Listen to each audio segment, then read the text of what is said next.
Hello gamers and welcome to another Tower of Fantasy video. In this short video we will be taking a look at what you can expect from the first raid.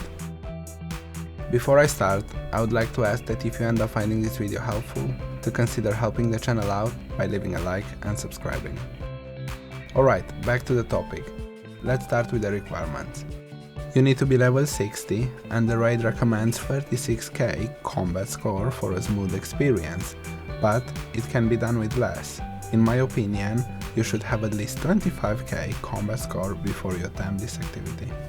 If you choose to do this raid with crewmates, at least 1 or 2 people should bring a hand cannon relic.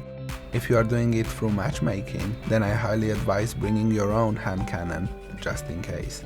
There are other relics that can get the job done, but this is the one that is easy to use and available to everyone. This raid requires 8 people. That being said, just like when it comes to combat score, it can be completed with less people, but you might not want to put in more effort than required. In this raid, you will be facing a simplified version of the world boss Apophis.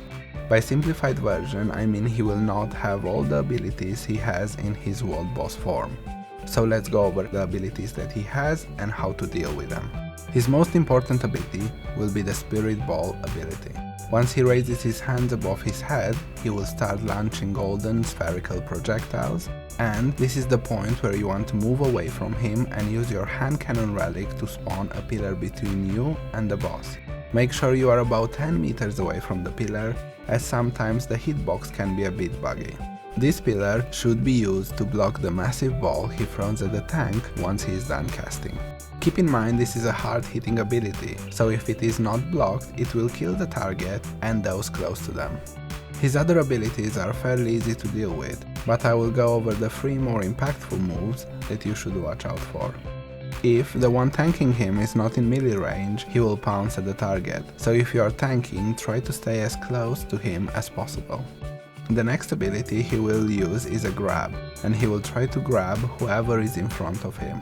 So if you are playing a DPS or a healer, try not to stay in front of him. The last ability that you need to look out for is the spin. This ability will deal massive damage in a 360 degree around him. So if you are a melee DPS or tank, you will need to move away from him when he does it. All his abilities will have a wind-up time, so they can be dodged. If you have the recommended combat score, these abilities should not kill you instantly even if you get hit, but if you have less, I highly recommend being extra careful. The last thing to mention is the rewards, and they will be 1200 energy crystal dust and some clusters that will be used for augmenting your gear. However, the rewards can only be claimed once a week. Subsequent raids will only give you 250 support points.